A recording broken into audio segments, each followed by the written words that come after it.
ఛత్తీస్గఢ్ దండకారణ్యం మరోసారి దద్దరిల్లింది. ఒకే రోజు బీజాపూర్, కాంకెర్ జిల్లాల్లో జరిగిన వేర్వేరు ఎన్కౌంటర్లలో దాదాపు 22 మంది మావోయిస్టులు మృతి చెందారు. ఈ ఎదురు కాల్పుల్లో ఓ జవాను కూడా మరణించినట్టు అధికారులు వెల్లడించారు.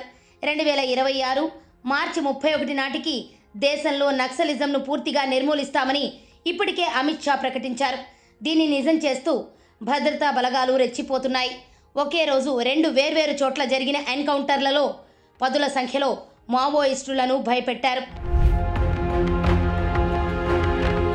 అధికారులు తెలిపిన వివరాల ప్రకారం బీజాపూర్, దంతెవాడ జిల్లాల సరిహద్దుల్లో ఉన్న గంగలూరు పరిధి అండ్రి అడవుల్లో నక్సల్స్ ఉన్నట్టు నిఘా వర్గాల నుంచి సమాచారం వచ్చింది.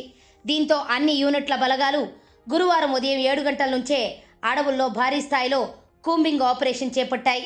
ఈ క్రమంలోనే దంతెవాడ బార్డర్లో బలగాలకు మావోయిస్టులు ఎదురుపడ్డారు.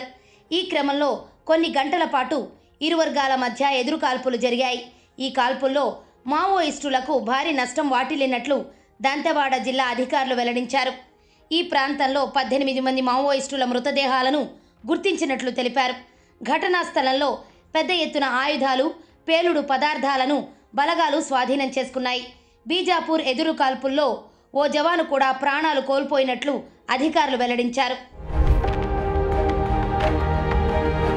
ఇదే సమయంలో కాంకెర్ జిల్లాలోనూ మరో ఎన్కౌంటర్ చోటు చేసుకుంది. ఇక్కడ డిఆర్జీ, బీఎస్ఎఫ్ సిబ్బంది సంయుక్తంగా జరిపిన ఆపరేషన్లో 4 మావోయిస్టులు మృతి చెందారు. అలాగే గురువారం తెల్లవారుజామున నారాయణపూర్ జిల్లాలోని అడవుల్లో భద్రతా దళాలు రొటీన్ ఆపరేషన్లో కూంబింగ్ కొనసాగిస్తున్న సమయంలో మరో ప్రమాదం జరిగింది.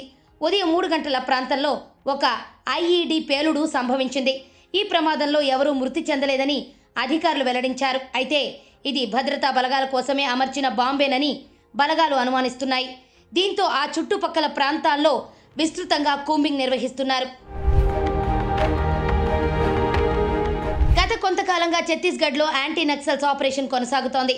గతంలో కేంద్ర హోంశాఖ మంత్రి ఈ సమావేశం నిర్వహించినప్పుడు మావోయిస్టు ప్రభావిత జిల్లాల్లో డీజీపీలు పర్యటించాలని, 15 రోజులకు ఒకసారి నక్సల్ నిర్మూలనపై సమీక్షా సమావేశాలు నిర్వహించాలని ఆయన ఆదేశించారు.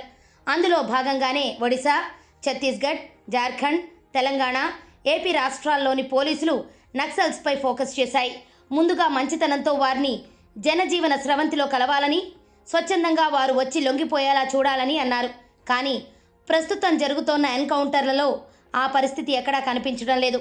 మావోయిస్టులు కనబడగానే వారిని లొంగదీసుకోవడం కంటే ముందుగా వారిని మట్టుబెట్టడంపైనే ఫోకస్ చేశారు. దీనికి కారణం వారు ఎదురు కాల్పులు చేయడమేనని ఒక సీనియర్ అధికారి తెలిపారు. ఈ ఏడాది ప్రారంభం నుంచి ఇప్పటి వరకు 105 మంది మావోయిస్టులు మరణించారు. ఇదే క్రమంలో 13 మంది జవాన్లు, 16 మంది పౌరులు కూడా మరణించారు. రానున్న రోజుల్లో మరింతగా కూంబింగ్ ఆపరేషన్ కొనసాగే అవకాశం ఉన్నట్టు భద్రతా బలగాలు చెబుతున్నాయి. అయితే వరుస సంఘటనలతో మావోయిస్టులు కూడా ఆలోచనలో పడ్డారు. ఎందుకంటే 3 నెలల్లోనే 100కు పైగా మావోయిస్టులను ఒక్క ఛత్తీస్గఢ్లోనే కోల్పోవడం అంటే అది జనశక్తి దళాలకు తీరని లోటేనని మావోయిస్టు సిద్ధాంతకర్తలు చెబుతున్నారు. ఇదే స్పీడ్లో కూంబింగ్ను మరింతగా ముందుకు తీసుకెళ్లాలని భద్రతా బలగాలు ఆలోచిస్తున్నాయి.